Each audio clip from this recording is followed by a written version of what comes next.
Hello and welcome to Trail Grazers, where we focus on good food for the trail. You may remember a couple of weeks ago when we were testing a selection of our freeze-dried foods to see how they tasted. And we mentioned that in my doing this new book that I'm working on nutrient-dense foods, that I developed a soup recipe that Jim and I absolutely loved, and we were wondering if it was going to be appropriate for freeze drying and taking with us on the trail. So today, in this video, we are going to answer that question, and we have a little bit of a fun episode that's going to go along with it. This is a zucchini that I found out in my garden yesterday, and it was hiding.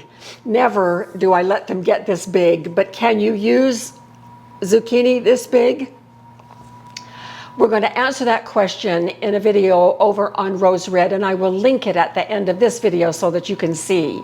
But we are going to take half of this zucchini and freeze dry along with our soup, because I don't think our soup is going to fill up the entire, all of the trays for the freeze dryer. And it will be also a great addition for us to have to our freeze-dried foods. So we will be back when this has been cut in half and we are ready to work on the half that we're going to process in this video. So see you shortly. So here is the half that we are going to be using in this video. The other half is over in the oven. It is stuffed with a meat mixture, and we will probably be having that for dinner. I will link that other video so that you, if you desire to see that one, you can find it. Now what we're going to be doing right now with a zucchini this big, this inside core is really way too tough for us to deal with. Unlike the young, tender zucchinis, this is an old, tough one. An old geezer. An old geezer, kind of like us, Jim. And so we're going to scrape this out.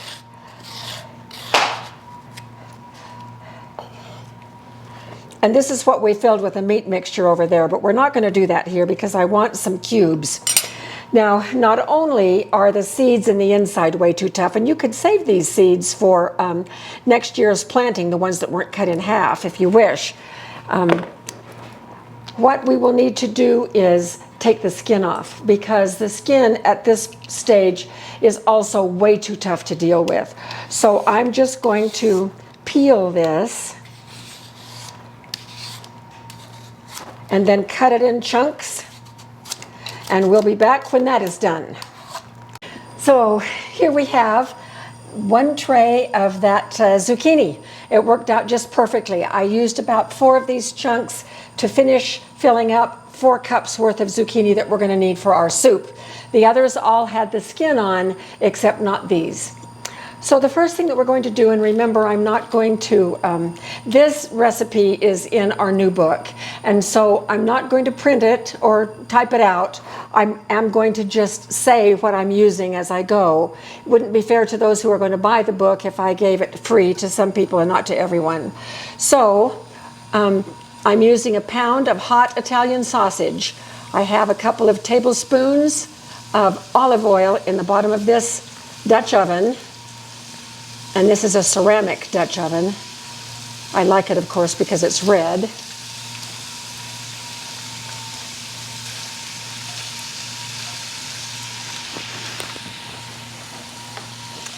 And we're going to stir this until it browns just a bit. In this bowl, I have a cup of freeze-dried onions, a cup of freeze-dried bell peppers. I'm now going to drain those.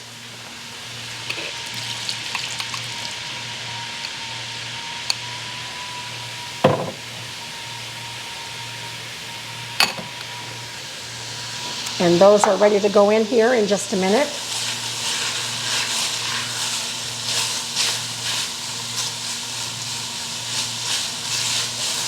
The sausage is starting to brown. Now this is fresh sausage. It is made fresh at our local store. It's so good. Fresh Italian sausage. Yes, fresh hot Italian sausage. And we're crumbling it up.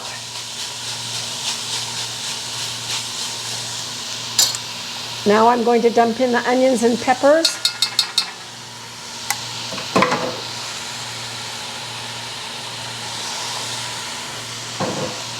Stir them into the mix. This is a very pretty soup.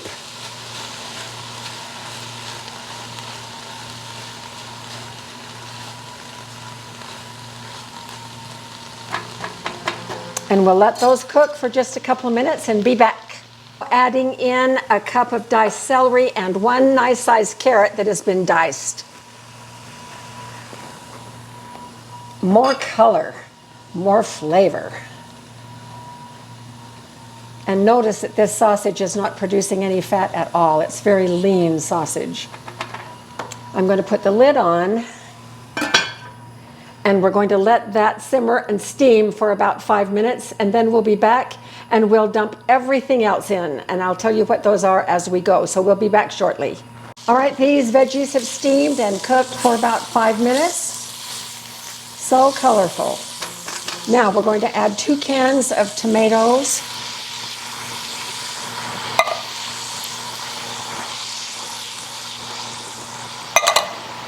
A quart of vegetable broth.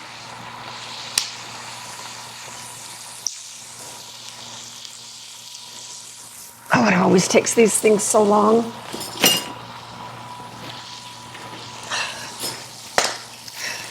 There we go.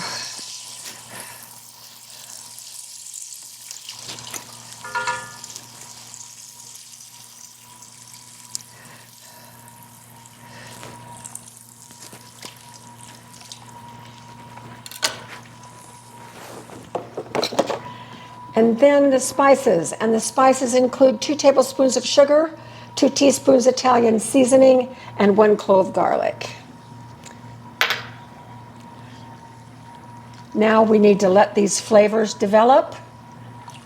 So we are going to simmer this on low for about 20 minutes. And then we will come back, spoon it out onto the trays, and get it in the freeze dryer. Probably let it cool for a little bit. All right, this has simmered for 20 minutes. Let's check it. Oh, it's so beautiful. It's soup. Now you may have noticed that I said that after it simmered, then we would spoon it into the trays. Well, I forgot. We have to hold back on adding the zucchini. Let this simmer for 20 minutes. And then we put the zucchini in and let it cook just until the zucchini is tender. It only takes 6 or 7 minutes before it's tender. What we do not want is for the zucchini to become mush. And so we still want it to have a bite to it when we put it in our mouth, instead of just slithering down our throats like egg whites. And so we don't cook the zucchini with the others. So I'm now going to just add the zucchini.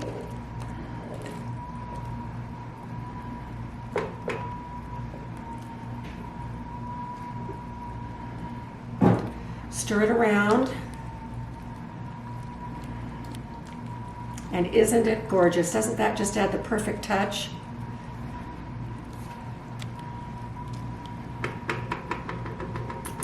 Now what we won't do on this is we won't put the cheese in until after we rehydrate it on the trail, and then I'll carry the cheese. The cheese is just the granular Parmesan Romano mixture. And I take it with us all the time, and it does just great. We'll sprinkle some of that on the top when we serve it. And so we'll let this simmer until those get tender, and then we will be back and decide whether we're going to spoon it in here and try to carry it out, or whether we're going to put it in a different container and pour it out after we get out there. So we'll be back soon. Since we were off camera, Jim and I have figured out how we're going to do this, and actually we have a little experiment we're going to try. First of all, these trays hold exactly 1 quart. And so we are going to, oh, look how gorgeous this soup looks. I mean, it is now soup. Everything is done perfectly. It is wonderful. It has It's chock full of the solids. It's not a watery soup at all. It's very hearty. I am so excited about trying out this soup to see how it's going to do. When it is done, we will test it on camera so that we can be sure that it's going to work. We've got some trips planned coming up in the fall, and we certainly do want to have this soup available for us. So what we are going to do is we're going to unload the soup into 3-quart jars because I have 3 trays left. Will probably be a little bit left over, and we'll just deal with that in our own refrigerator. Then we're going to let it cool, and it probably will need to cool for an hour or more. So we are not going to show us putting it in the freeze dryer because that will be after dark, and it's late afternoon right now, early evening. So what we're going to do when we get out there, load these in the freeze dryer empty, and then the soup will have cooled. We'll pull it out just a little bit, pour it, and then spread it evenly around, and then put it back in. So when we're done, we should have 3 quarts of soup. Now, when we take it out of the freeze dryer in a couple of days, then I will put the dried parts into 1-quart jar because the volume will be the same. And so all I'll need to do is whatever content is in here, the dried solids, I can just add water to get it up to the top, and we'll know that we have the right proportions to rehydrate this soup. So, good experiment. So I'm going to try to make this as even as possible in the distribution of the solids. So let's get going here and see how we do.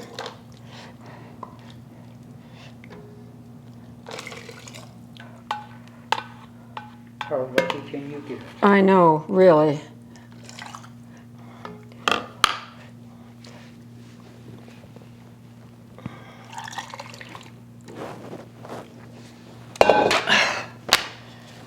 Can you believe that? 4 quarts exactly. Okay, now, truth be told, I gave you the recipe, I spoke the recipe that was out of the cookbook, but in reality, I had some half of a container of vegetable broth left, and I added that. I added 2 more cups of vegetable broth and another can of tomatoes, and then upped the spices just a little bit. So if you make the recipe, it will make just these 3 quarts because this is the extra stuff that I added. So we'll put this in our refrigerator and have it for dinner one of these nights. So we will let these cool, probably an hour, maybe 2 hours, and then take the trays out and put them in the freeze dryer. And then we will pour the soup in and get it started. And we will see you when everything is all said and done in a couple of days. So see you then. It has been 41 hours, the better part of 2 days, and finally our food is dry. Soup is dry, and the other half of the monster zucchini is dry. Now I'm just going to collect a few of these 4, and we're going to rehydrate them, see how well they do rehydrated. That's a little bit of warm water. And I have just barely washed my hands. Then if you remember what we're going to do, each of these was 1 quart of soup. So we're going to bottle it up in each of these in 1 quart. So I know all I have to do is add enough liquid to get it up to the 1 quart level, and it should be the very same consistency as it was when we freeze dried it. First I'm going to go ahead and just put these zucchini, and the zucchini are very dry. Very dry.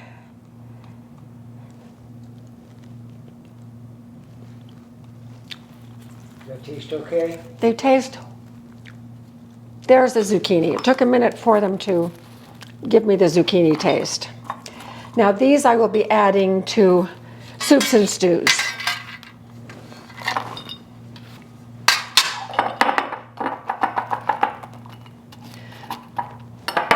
So that was just right, and we'll put the lid on that later.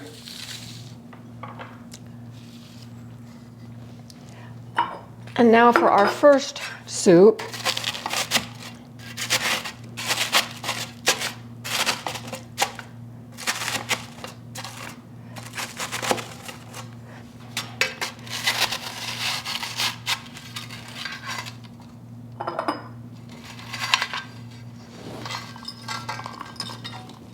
Now I'm going to put some flakes of this in here.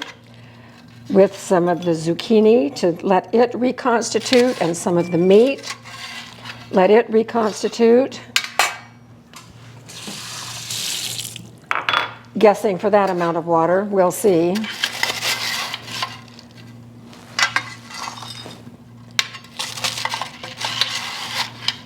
And we'll be back as soon as I have all these jarred.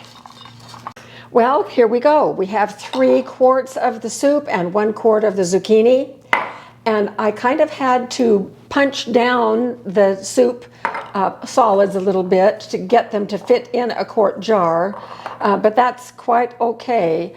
There's lots and lots of air spaces in here with freeze-dried foods, and so when I fill it up to this mark right here with water and then put it into a pan to rehydrate and heat up, then we should be just fine. And we're going to be trying that out very soon. We're planning another trailer trip here shortly. I'm already working on some of the menu things, and this is on the menu. So we're going to try this out on a trip, and we will let you know how that goes. Meanwhile, let's check our rehydrating. Oh my gosh, these are like little sponges. I touch them and the air all rings out of them. So let's see how they do. Sound like you're not done yet. They're completely done. Oh, They're just extraordinarily tough.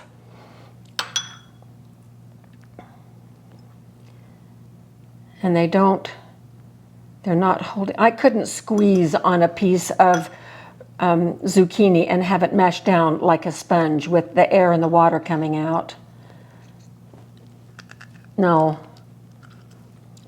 The taste is fine. The consistency is not good for soups and stews. So what I will be doing with this is powdering this. I have a couple of videos on powdering powdering vegetables over on Rose Red and using them for soup. In fact, I think I even have a recipe for zucchini soup from powder. So these will work great in powder. It will break up those fibers, and the flavor should be just fine. So forget soups and stews for these, but this is headed for powdering. Okay, let's test the soup. The soup seemed to rehydrate very nicely. I have not tasted it. It's been about 10 or 12 minutes. I'm going to try a carrot.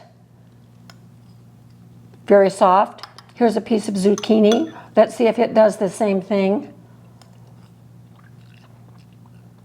No, it's great. It didn't do the same thing that the monster one did. Let's see if the meat is done. Oh, that's so good.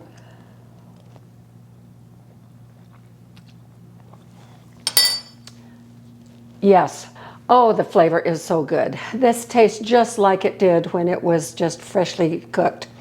So I'm going to go ahead and seal this last one, and I'm using this battery-powered vacuum sealer. And I have a big vacuum sealer as well that you've seen me use that in other videos. If you do not have a vacuum sealer, you can simply put an oxygen absorber in here. It will accomplish the same thing. I use one or the other, usually vacuum sealing.